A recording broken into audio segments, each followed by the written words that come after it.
In this video, we are going to listen to Angelina Jolie and her crew discuss what it is that Amorim needs to do and where he is at right now. Kelly here to bring you the latest news via the TalkSport YouTube channel, and we have to talk about the Manchester derby as Manchester City claim victory at the Etihad over rivals Manchester United with a 3-0 win thanks to a Phil Foden header and Erling Haaland brace.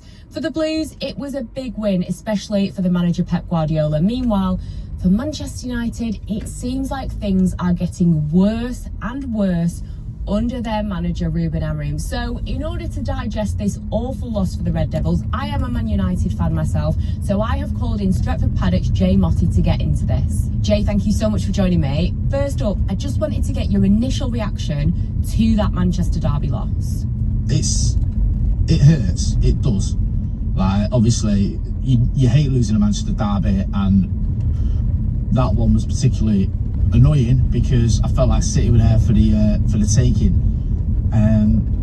But the strange thing is, it's like, even though it hurts and it's deflating and annoying and all the rest of it, you kind of getting immune to it a little bit. You kind of just like, yeah, we're here again. Yeah, United aren't great again. Yeah, United haven't turned up. Yeah, we've still got issues with whoever, you know. Pick a player out of the hat, you can almost name all of them, can't you? It seems there's only one or two, I think, who actually emerged with any credit from the Etihad. So it is a little bit it is a little bit deflating and annoying. But what's worrying is the fact that not just myself but other United fans that I've spoken to, yes, there's the anger and there's the frustration, but many United fans are like, yeah, you know, you can almost see it coming now. You can almost feel that this team just isn't really going places, and it's a shame that, because I go back to a few games ago, it seems like a lifetime ago, but to the Arsenal game, where despite the fact we lost, you could see positive signs. I thought we played very well, and you could see, okay, and Brumo's come in, and Cunha's come in, sorry, I know he didn't play today, but they looked lively, they looked like they were, you know, players that are going to cause problems and do well for Manchester United. There was sort of a sense of optimism there. And it's just been sort of chipped away at. And every time United seem like we're taking a little step forward, as in the Burnley game, following what was an horrendous result against Grimsby, then you've got an opportunity against the Manchester City side that have lost 2 out of 3, and you just don't take it. And I'll be honest with you, and this might come across as bitter or whatever, but I don't even think that City were particularly great. I think they took the chances. I think they showed the quality they've got. But for big chunks of that game, I don't think City got out of second gear, and that's just unacceptable from Manchester United's point of view. To lose a derby is one thing, but to not even make Manchester City work for it, that's something else, and that is completely unforgivable. No, I completely agree with you. I don't think City looked amazing. I also get that feeling of kind of being numb to it. You know, people are coming up to me saying, oh, what did you think? It was an awful game. And I'm sort of like, yeah, it is awful, you know, that kind of thing. It's the norm now, isn't it? But what did you make of the post-match comments from Ruben Amorim and Bruno Fernandes? I mean, they're both emotional guys, aren't they? They both wear their heart on the sleeve, and they're going to tell you exactly what's on their mind. Bruno, we've been here before, and I know Bruno does come in for a lot of stick, and he's been getting a lot of stick recently. I don't know how much of that is his fault, because I don't think he's being played in his best position. I don't think that helps. I mean, granted, a player of Bruno's quality should still be able to play in midfield. I don't think you're not asking him to play in goal. It's not like you're asking him to do something that is completely alien to him. And also, I don't think that excuses everything we see from Bruno with certain passes that are simple, he doesn't make or whatever. But I at least have a little bit of sympathy for him. The trouble with Amorim, and I don't often say this about a Manchester United manager, is sometimes I feel like he just needs to take a step back, especially post-match, because we saw it after the Grimsby game where I understand how gutted he was, I understand how annoyed he was, but then the following press conference, he sort of came back with all these things, didn't he, after the match? And then the following press conference, he's sort of saying, well, you know, sometimes I say I hate my players, sometimes I say I hate my kids. I don't know why he did that. But you're thinking, just maybe slow down. I don't know why your kids are catching strays. Just like, slow down a little bit. And there was an element of that yesterday after the derby where you can see he's emotional, you can see he's annoyed. And that worries me a little bit because, yes, that's his sort of the way he is, and a manager's always going to be the way they are. But I noticed a little bit of an edge creeping in with Amorim, and I've seen this before with managers. Amorim's always been quite light-hearted, quite jovial, quite relaxed. Now I don't expect him to come on you know, in an interview after a match the derby when we've just lost, and sort of be laughing and joking and cheering and everything. But when he's getting asked certain questions, when he was getting asked the question about Bruno Fernandes, for example, he did sort of like he had a little bit of an edge to him. He seemed slightly annoyed, and that's creeping in. And it might just only be once or twice that we're seeing that. But it does seem that it is getting to him a little bit. It is. The questions are getting to him a little bit. Maybe the response from the players is getting to him a little bit. The results, he's mentioned the results. They're obviously getting to him. These records that he's accumulating. What is it? 27% wins or something in the Premier League. Yeah, 25.8% win record. See, I've done it. I've done him a favour. You've helped him out there. I've upped it up by 1.2% or whatever it was. So that's not great. Worst start in 30 odd years. Not great. Lowest amount of points I think from any team that's been in the Premier League since the entire time since Ruben Amorim's been here. I mean, these are horrible stats. They really are. So I think you'd have to be almost idiotic not to let it get to you. And he's not an idiot. I'm not saying he is at all. So it does worry me a little bit when you're seeing these comments from the manager. But then again, do we expect him to come out and say, yeah, this is mint, everything's great? It's just a troubling time for the manager. And I look at these these fixtures coming up, and I think we've got to see a response from these players, because sooner or later the board, Ineos, whoever, are going to start asking real questions. Do you think there's ever a chance that he could walk? Yes. I've said this after the Grimsby game. He seems like a guy who, if this continues in terms of the results, if the players aren't responding to him, if he gets to a place where he can move this team or and he's done everything that he thinks he can do, I can see him walking. Now, people go, what about the payout he'll miss out on if he walks? He's not bothered about that, I don't think. There's also he doesn't seem he is. He mentioned that, didn't he? He said he mentioned that he won't take a payout, but because he spoke about walking in the past. We spoke to one of a player from, I think his first team he managed, and he told them, I think in a team talk, if we lose today, I'm going to quit.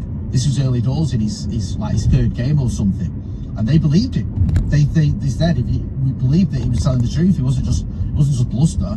This guy was ready to go.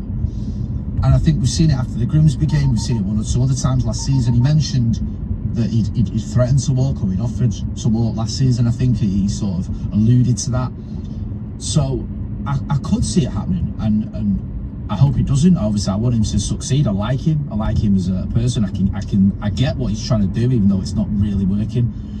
But I think of all the United managers we've had post Alex Ferguson, he's the one that seems the most likely to walk away.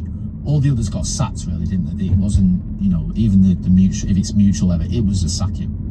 But I think with Ruben Amorim, he could well. And I think you got to remember as well, for the greater good of his reputation, he might miss out on a payout if he walks, but he also might miss out on potential other jobs if he carries on, because his reputation is just getting hammered. He's gone from being one of the best young managers in the world, who most teams would have had as their manager had their current manager left. He was linked to City, wasn't he? He was linked to Manchester City, and I don't think that would have been the most ludicrous idea had Pep left and Ruben Amorim came in after winning, loads of trophies at Sporting. Whereas now, once he leaves Manchester United, I mean, we saw it with Eric Ten Hag at Bayer Leverkusen. I know that was a ridiculous situation because he was sacked after what, was it 2 or 3 league games, whatever it was. I mean, that was just preposterous. But if Ruben Amorim carries on, his reputation is going to take a beating, and he's going to have to sort of go to a lower division or a lower league or whatever and try and rebuild his reputation. And the longer it sort of goes on, the worse it's going to get for him. Yeah, you know what? You make a really good point there, because it's not like he's going to be welcomed into a side that's going to be competing for Champions League finals. If he wants to get to that next level, staying at United wouldn't bring him that. You mentioned the board. He has their backing. How much time do you think he has? I don't think I can see him going before Christmas, but you mentioned the fixtures. We've got Chelsea, Brentford, Sunderland, Liverpool, Brighton. If they don't come out with at least results from Brighton, Sunderland, Brentford, maybe put Chelsea and Liverpool to the side.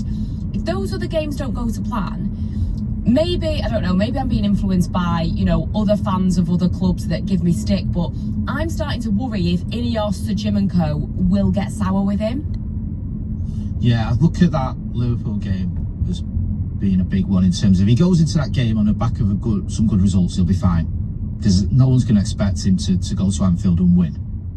However, if he says if he gets beat off Chelsea, or we're not part of it. If we I've not stopped being a United fan just because we lost to City, by the way. Let's not be melodramatic. If we lose to, let's say we lose to Chelsea, we draw with Sunderland, or we lose at Brentford, and he goes into that Liverpool game having taken, 1 point or whatever from his last 3 games, and there's real pressure, and then you were to lose at Anfield and lose badly, that might be that.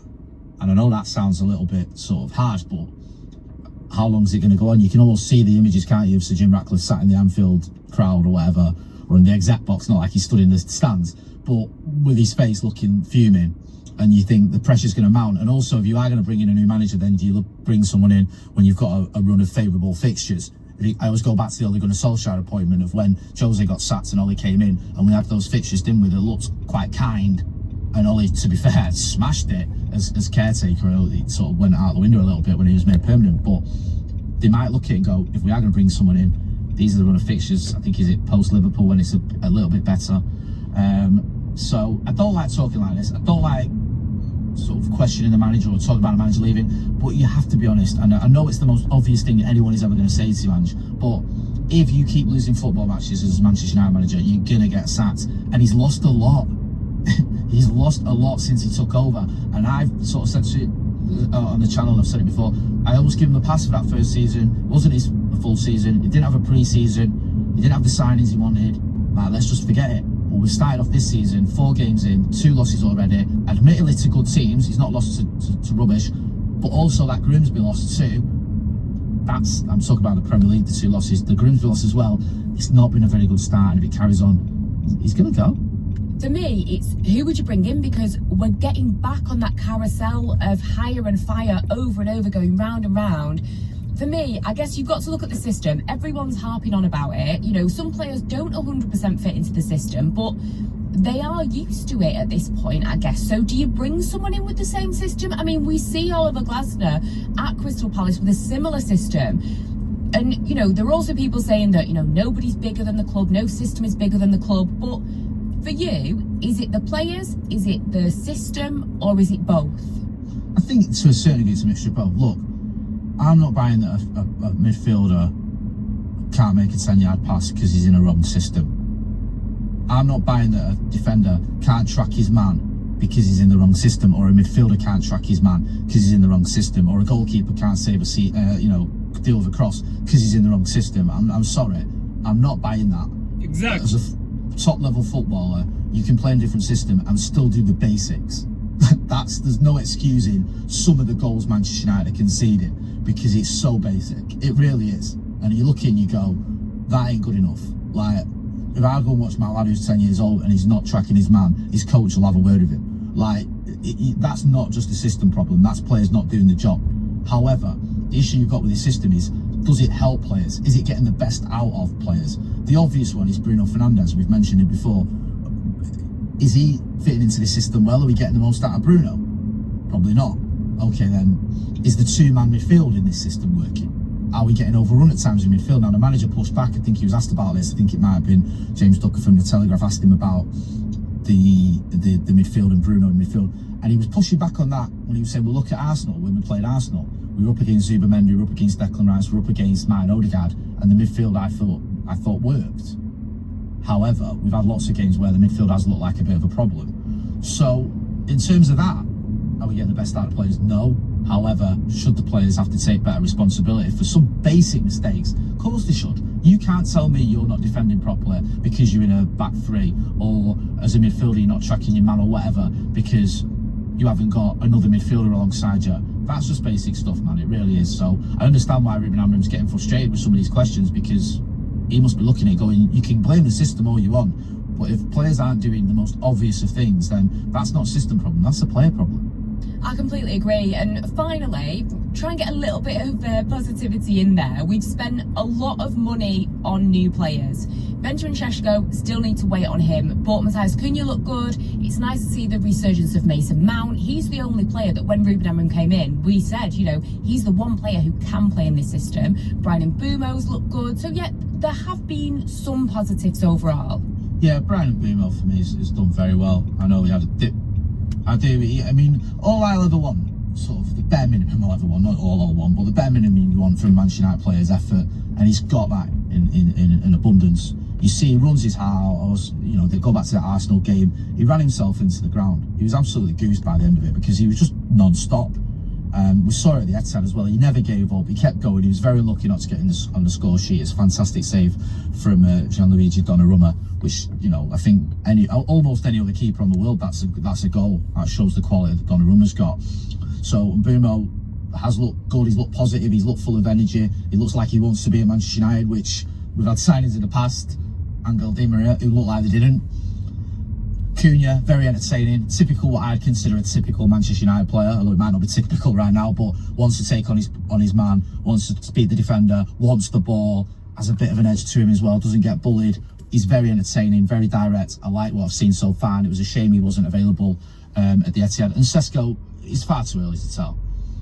You see glimpses, you see signs, you can see his touch is good, he's direct, he wants the ball, he wants to try and get goals. He just needs a bit better service, because otherwise it becomes almost pointless. If you're buying a striker who thrives off crosses, who thrives off through balls, and you're not providing him with them, then you may as well not have a striker. So it's too early to tell with Sesko. Yes, though, I've been impressed with Mbeumo and Cunha. And in terms of Mason Mount, yeah, I have liked what I've seen from Mason Mount this season, but we're still in the same problem. The biggest game of the season, he's not available because he's injured. Last season at the Etihad, I'm not trying to dig him out, it's not his fault. He got injured after 5 minutes, I think it was. So Mason Mount just needs to stay fit, and there's nothing he can do. I don't think he's doing anything wrong. That's not a Mason Mount sort of problem where you go, come on Mason, fix up, stop getting injured. Obviously he's not doing it deliberately. It's just, if he is going to play a part in Ruben Amorim's team and help us get success, then he just needs to stay fit, because the Arsenal, Fulham, and that, you know, first half against Burnley, he did play well, but then, you know, he's injured. I think he was injured in the first half for Burnley. I think he was carrying a knock for a big chunk of that first half, and then he's, you know, obviously he's not been available at the Etihad. So I just hope we can get Mason Mount fit and get him playing, because, as you mentioned, he has done well when he has played. Well, there you have it, Jay. Thank you so much for joining me. Don't forget, this video is in association with our own bookie, TalkSport Bet. Download the app. Thank you guys for watching. If you like that, you will definitely like this next one. Thank you guys. See you in the next one.